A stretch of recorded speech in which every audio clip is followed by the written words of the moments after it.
Robin with Simple Food, Simple Life. Guess what? I'm in the kitchen and I'm going to cook some meat. This is what I'm going to cook today. I'm going to cook a package of thighs that I bought a long while back and froze them. And these were some that were 49 cents a pound for the quarters. I'm going to cook these. I'm going to do these first in the pressure cooker on the stovetop. And then, after I get done with all that, I'm going to cook up these pork boneless country ribs. And actually, I'm going to do these in the pressure cooker as well. Now, both of these are frozen. I don't care if they're frozen because I'm going to put them in the pressure cooker frozen. Okay? All right. So, if you want to see that, stick with me and we'll get her done.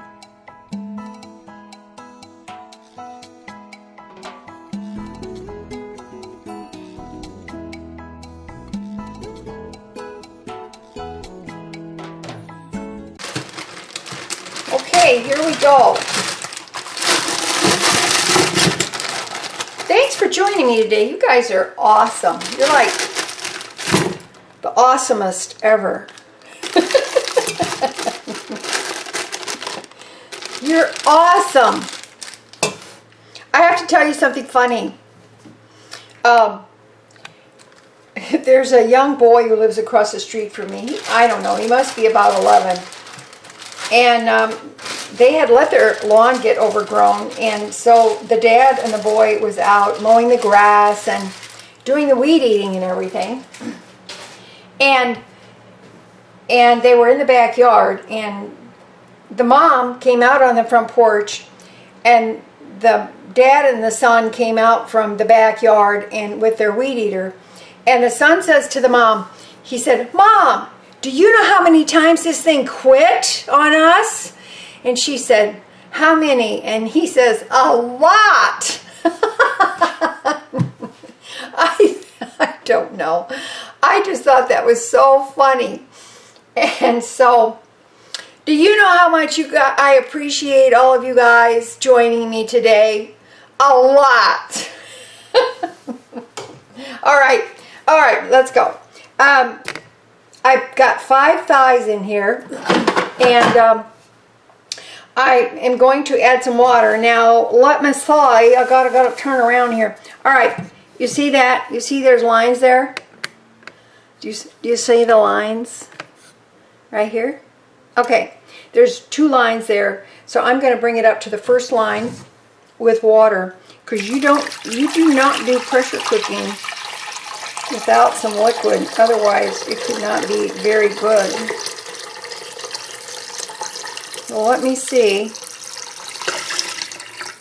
Grab a little more water. Hang on. Talk amongst yourselves.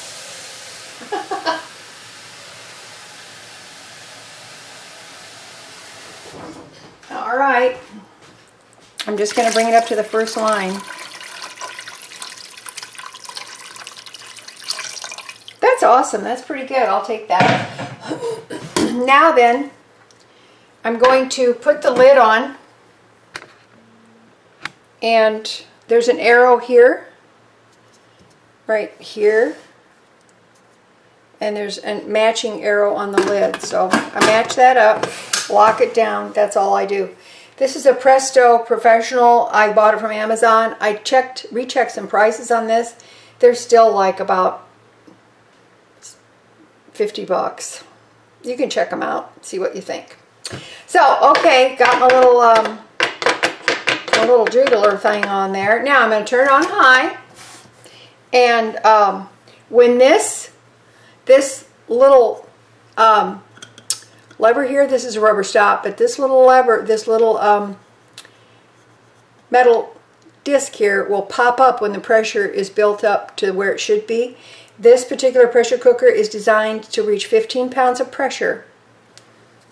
Okay, when it's at full pressure, it's 15 pounds. So that's how I know. And then when it comes to full pressure, and this starts to really jiggle, I will turn the heat down just a little bit until it's just steady, until the steam is also steady.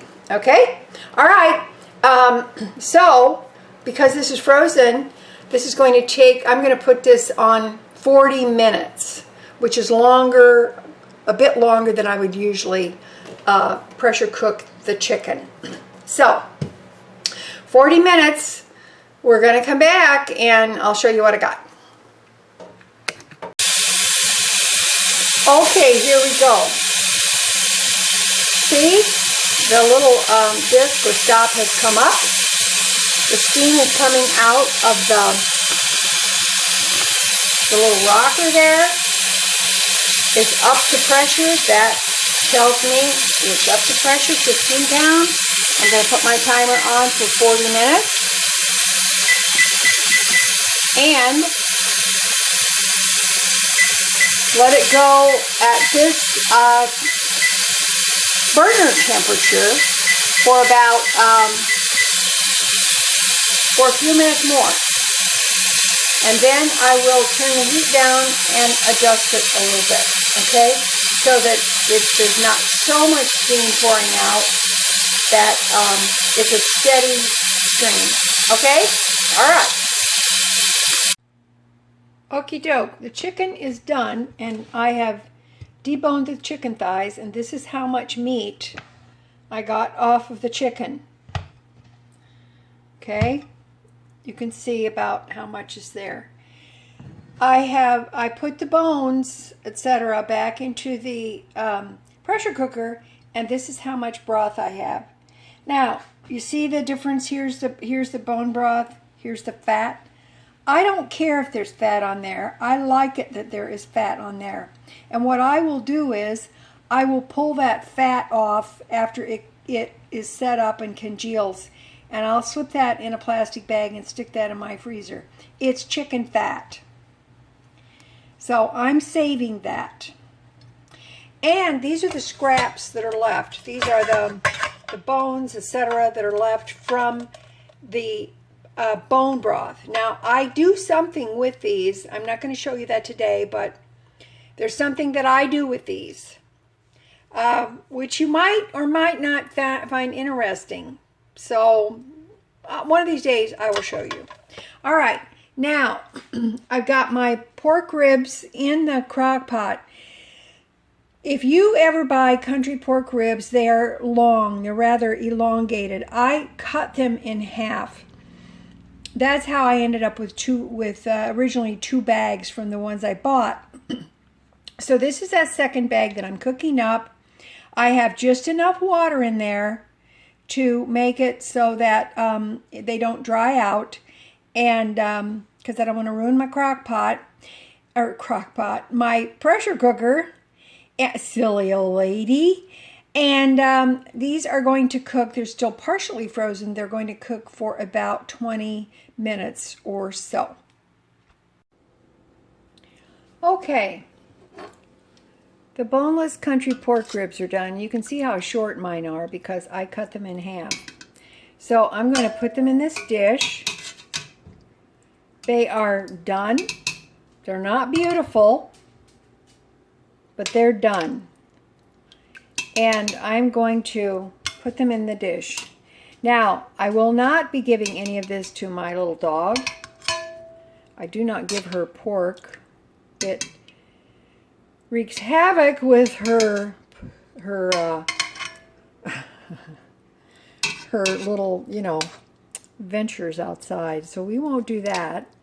But you can see these are firm, but they're done and they're tender. So now, why do them this way? I'm doing them this way. Oh, and by the way, my cats will not eat pork. They reject pork. So why do them this way? Because I can get them done faster. These took 20 minutes while they were partially frozen. I can eat them a myriad of ways. If I want to put some barbecue sauce on them, I can. I can do them lots of different ways. If I want to brown them off in the skillet or on the oven, I can do that too. So these are for me to eat. Now, I have some broth in there. So what I'm going to do is I'm going to boil this up till it cooks down some, and then I'm going to pour it and strain it out, and then I'm going to add it back over the pork ribs, because that's going to keep them nice and moist and flavorful. Okay? All right. That's it for me today. I hope you got something out of this on the day that I got her done and cooked meat. All right. I love you guys. You know I do. And as always, you know that little is much when God is in it. Please like if you like, dislike if you don't like, and subscribe, because that helps me, and share, because you know what? You might help somebody else. All right. I love you, and I'll talk to you later. Bye-bye.